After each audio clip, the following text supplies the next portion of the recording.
ये वीडियो थोड़ी सी क्रिटिकल होगी। प्रशांत धवन जो कि वर्ल्ड अफेयर नाम का जिनका चैनल है, उनकी काफ़ी वीडियोस में रिएक्ट कर चुका हूँ पहले।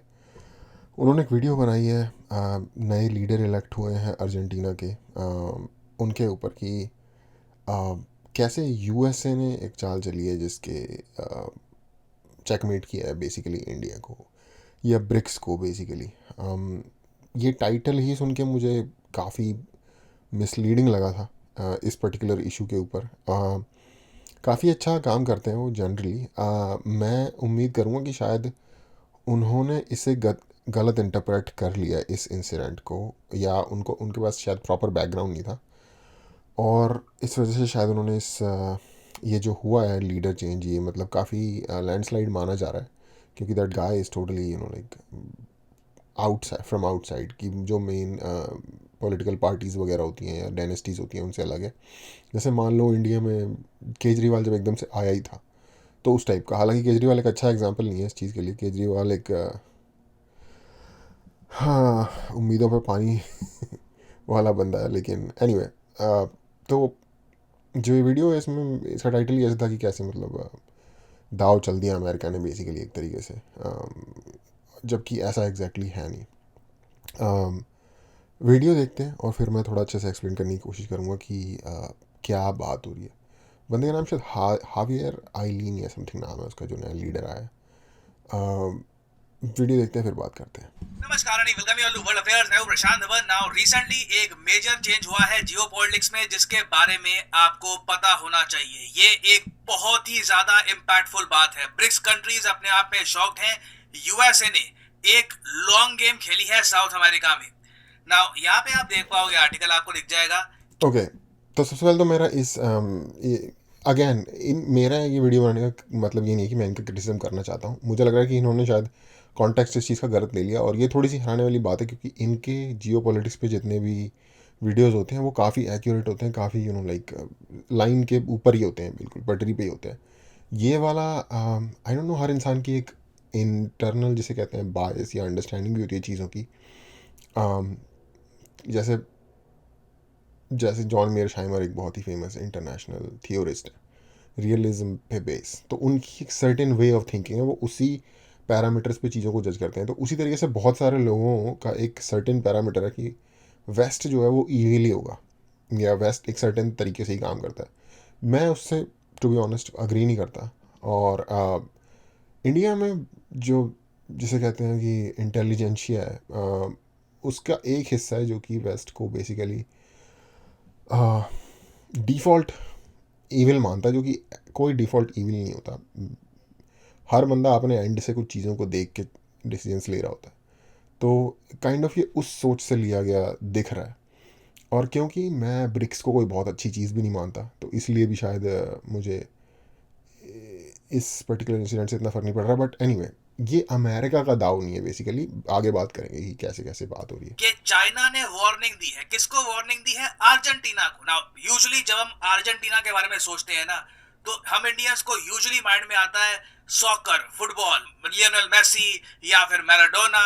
मगर अर्जेंटीना जियोपॉलिटिक्स की फील्ड में भी एक बहुत ही इंपॉर्टेंट प्लेयर है। और हाल ही में चाइना ने अर्जेंटीना को चेतावनी दी है कि अगर रिलेशंस तोड़े, अगर ब्रिक्स को ज्वाइन करने का जो फैसला है इससे यू टर्न लिया, तो अर्जेंटीना और चाइना रशिया के रिलेशंस बहुत ज्यादा खराब हो जाएंगे और ये अपने आप में एक सीरियस मिस्टेक होगी। नाउ ओके, तो इन्होंने कहा कि इंडियंस को ऐसा लगता है कि अर्जेंटीना बस सॉकर या मैराडोना वाली चीज़ है या मैसी का चीज़ है। अर्जेंटीना लैंड मास में दुनिया में सातवीं सबसे बड़ी कंट्री इंडिया है, और आठवीं इंडिया के बाद अर्जेंटीना है। तो लैंड मास में एक बहुत बड़ी कंट्री है। अर्जेंटीना दुनिया के टॉप कंट्रीज़ में आता है जो एग्रीकल्चर प्रोडक्ट्स होते हैं। मांस का जो प्रोडक्शन है, डिफरेंट तरीके के मीट प्रोडक्ट्स होते हैं, डिफरेंट तरीके के एग्रीकल्चर प्रोडक्ट, हर चीज़ में जितनी भी ये खाने पीने से रिलेटेड चीज़ें, इनमें अर्जेंटीना लाइक टॉप में आता है, टॉप 5 टॉप 10 में आता है ज़्यादातर चीज़ों में। तो ऐसी कोई छोटी मोटी कंट्री नहीं है। It's a big country, it's a big power. Argentina एक बड़ी कंट्री है। साउथ अमेरिका में ब्राज़ील के बाद दूसरी सबसे बड़ी कंट्री है, और अभी इनकी इकोनॉमी की ऐसी की तैसी हुई पड़ी है, लेकिन वो एक पेंडुलम की तरह होता है। इनकी इकोनॉमी बिल्कुल ही बेकार हो जाती है, फिर बिल्कुल ही बहुत बढ़िया हो जाती है। तो कोई बेसिकली कहने की बात है, कोई बहुत गरीब लोग नहीं है यहाँ के। ये हमसे बहुत बेहतर लाइफस्टाइल जीने वाली कंट्री के लोग हैं। अभी अगर आप इनकी इकोनॉमी देखोगे तो आपको दिखेगी डूबी हुई, बट इनकी जिसे कहते हैं कि ह्यूमन वेलफेयर इंडेक्स में ये हमसे बहुत आगे हैं। यहाँ पे आप पूछेंगे इसका क्या मतलब है। देखिए, अर्जेंटीना में हाल ही में चुनाव हुए हैं, नया प्रेसिडेंट पावर में आया है और ये प्रेसिडेंट बिल्कुल प्रो यूएसए है। आप कह जावियर लीजिए मिले। अर्जेंटीना के इतिहास का सबसे ज्यादा प्रो यूएस प्रेसिडेंट। और पावर संभालते ही उसने पहली बात ये कही है कि हम ब्रिक्स को कभी भी ज्वाइन नहीं करेंगे। नहीं तो इंडिया में आपको याद होगा, अर्जेंटीना पिछले कुछ महीनों में न्यूज में इसलिए था क्योंकि अर्जेंटीना ब्रिक्स को ज्वाइन करने वाला था। अब यहाँ पे आप ऐसे कई लोग पूछ ओके, तो अब मैं थोड़ी सी और बात क्लियर कर दूँ। ये बंदा ना प्रो यूएसए नहीं है, ये प्रो यूएसए है बट इसका गोल प्रो यूएसए होना नहीं है। देखो, हमारे यहाँ होते हैं पॉलिटिशियन गद्दार चोर, कोई उनकी आइडियोलॉजी नहीं होती, ठीक है, होते होंगे कुछ जिनकी होती होगी, बट ज़्यादातर उनका हालत ख़राब ही है। दुनिया में ऐसे पॉलिटिशियन भी हैं जो आइडियोलॉजिकली सोचते हैं। ये बंदा आइडियोलॉजिकली लिबर्टेरियन है। लिबर्टेरियन मतलब गवर्नमेंट का मिनिमम रोल होना चाहिए इकोनॉमी और लोगों की लाइफ में, ये सोच है इस बंदे की। और उसके साथ सबसे ज़्यादा अलाइन यूएसए की थॉट होती है, बेसिकली वेस्ट और मेनली यूएसए, अमेरिका में वेस्ट में भी जो यूएस है उसकी थॉट सबसे ज़्यादा अलाइन होती है। तो ये इसलिए उनके साथ में आपको अलाइन करना चाहता है। कम्युनिज्म को ये पसंद नहीं करता, इसलिए रशिया चाइना वगैरह को, चाइना को स्पेशली पसंद नहीं करता। चाइना को जिस जिस भी व्यक्ति के अंदर ना पूरी दुनिया में थोड़ी सी सेंस ऑफ हिस्ट्री और अंडरस्टैंडिंग होगी चीज़ों की, और अपनी पॉपुलेशन से वो बंदा प्यार करता होगा, वो कभी भी चाइना को के साथ किसी भी तरीके के डीप रिलेशनशिप में जाने की कोशिश ही नहीं करेगा। टाइमली कुछ चीज़ करनी हो कर लेगा, बट कोई लॉन्ग टर्म रिलेशनशिप बनाने की सोचेगा भी नहीं। वैसे भी मैं ये नहीं कह सकता कि यूएसए इनके लिए बहुत बेहतर साबित होगा, लेकिन आप उन लोगों के साथ आइडियली जाते हो जो आपके माइंडसेट के साथ अलाइन हो रहे होते हैं। तो ये रीज़न है जिस इस बंदे का उनके साथ जाने का। ये कोई प्रो यूएसए नहीं है, ये लिबर्टेरियन थॉट का बंदा है और उसको सबसे क्लोज अपनी थॉट में यूएसए मिल रही है, और ये है भी वेस्टर्न हेमिसफेयर की कंट्री। तो इनके पास तो ये अपने हेमिसफेयर में दोस्तियां बनाएगा ना, पाकिस्तान की तरह दुनिया के दूसरे कोने में जाके दोस्तियां थोड़ी बनाएगा, अपने अपने पड़ोस में दोस्ती बनाएगा। और चलो, पाकिस्तान को लपेटना नहीं चाहिए था, लेकिन एक अच्छी पॉलिसी थॉटफुली जो डराइव होती है वो इसी तरीके से डराइव होती है। पूछेंगे, वेट वेट, ब्रिक्स को ज्वाइन करने वाला था, मतलब कि ब्रिक्स का विस्तार अभी तक हुआ नहीं है क्या? इस पर हमने बहुत सारी वीडियोस देख ली, कई आर्टिकल पढ़ लिए कि कई और कंट्रीज ब्रिक्स को ज्वाइन कर रही हैं और उनका जो प्रोसेस है मेंबरशिप का वो भी पूरा हो चुका है। तो ये अभी तक मामला अटका हुआ है। जी हाँ, देखिए, ब्रिक्स के 5 मेंबर तो है, फाउंडिंग मेंबर आप कह लीजिए 4 है, बाद में साउथ अफ्रीका भी आया था। यहाँ पे आप देख पाएंगे ये है अभी के लिए करंट ब्रिक्स के members: Brazil, Russia, India, China, south Africa. Recently 6 नए कंट्रीज ने कहा था कि हमको भी ब्रिक्स ग्रुप को ज्वाइन करना है और उनकी मेंबरशिप ब्रिक्स कंट्रीज ने अप्रूव कर दी थी। आपको याद होगा, इस सब में पाकिस्तान का नाम भी आ रहा था कि पाकिस्तान भी ब्रिक्स को ज्वाइन करेगा, मगर obviously in the and Pakistan की जो इकोनॉमी है वो सब देखते हुए पाकिस्तान को ब्रिक्स में ऐड नहीं किया गया। ना वो 6 देश कौन से हैं जो ब्रिक्स को ज्वाइन करने वाले थे? Argentina, Egypt, Ethiopia, Iran, Saudi Arabia, UAE. ये अपने आप में ना एक मेजर जियोपॉलिटिकल डेवलपमेंट थी। यूएस और बाकी जो वेस्टर्न कंट्रीज थे वो शॉक थे कि ब्रिक्स कंट्रीज इकट्ठा ले आएंगी ईरान और सऊदी अरेबिया को। ये एक गेम चेंजिंग मूव होने वाला था, मगर लास्ट मोमेंट पर क्या हुआ है, अचानक से अर्जेंटीना के जो नए प्रेसिडेंट हैं उन्होंने ये कह दिया कि हम ब्रिक्स को नहीं ज्वाइन करेंगे। अब यहाँ पे आप कहोगे अच्छा ठीक है, तो ये सब कंट्रीज ज्वाइन कब करने वाले थे ब्रिक्स को? 1 जनवरी 2024। तो लिटरली आप कह लीजिए 1 महीने बाद ब्रिक्स का पूरा चेहरा बदलने वाला था। लास्ट मोमेंट पर अर्जेंटीना में एक ऐसा प्रेसिडेंट आया जो अपने कुत्ते से बात करता है, लिटरली अपने डॉगी से बात करता है। आप नहीं मान रहे, मैं आपको दिखाता हूँ। यहाँ पे आप देख पाओगे, आर्टिकल आपको दिख जाएगा, अर्जेंटीना के नए प्रेसिडेंट इलेक्ट। हाँ, वैसे ये प्रेसिडेंट अभी बने नहीं है, प्रेसिडेंट इलेक्ट हैं। एक दिन में इनका जो शपथ ग्रहण समारोह है वो हो जाएगा, उसके बाद ये बन जाएंगे ऑफिशियली अर्जेंटीना के नए प्रेसिडेंट। इनका नाम है हवियर मिले। इनको इंडिया में हम लोग काफी बार जेवियर मिले भी कह देते हैं, वैसे जो करेक्ट प्रोनाउंसिएशन है इनकी अर्जेंटीना में, उनके मीडिया में इनको हवियर मिले कहते हैं। और स्पेनिश लैंग्वेज में जे को हमेशा एज के तौर पर प्रोनाउंस किया जाता है। ने देखिए दुनिया भर में ना एक निकनेम मिला हुआ है, वो है पागल आदमी, मतलब द मैडमैन। इनकी कुछ आपको वीडियोस दिखाऊंगा, उससे आप समझ ओके, इस तरीके के जो निकनेम्स होते हैं ना, आई डोंट नो, देखो जो प्रशांत धवन जैसे जो लोग हैं ना, जो कि एक वास्ट लेवल पे टीच कर रहे हैं इंडिपेंडेंटली, तो इन लोगों को मैं सोचता हूँ कि यहाँ पे ये क्लैरिटी देनी चाहिए कि दुनिया भर के मीडिया में इनका नाम फेमस है द मैडमैन, बट वो है नहीं पागल। मीडिया किस तरीके से चीज़ों को पोर्ट्रे करता है। फॉर एग्जांपल एनडीटीवी देख लेते हैं, जिसका ये पिक्चर आ रही है अभी। एनडीटीवी एक खास विचारधारा का न्यूज़ कंपनी है। वो चीज़ों को उसी वे में, जैसे अगर एनडीटीवी को किसी इंडिया के बाहर बताना होगा ना मोदी जी के बारे में किसी को, तो वो बोलेंगे हिंदू नेशनलिस्ट। हम तो नहीं मानते हिंदू नेशनलिस्ट। मोदी जी ने खुद भी कहा कि मैं हिंदू हूँ और मैं नेशनलिस्ट हूँ, तो हिंदू नेशनलिस्ट आप कह सकते हो, बट उसको वो एक नेगेटिव कॉनोटेशन में यूज़ करते हैं। और ऐसे ही जो मीडिया हाउसेस होते हैं ना, ये बेसिकली किसी न किसी चीज़ के साथ जुड़े हुए होते हैं।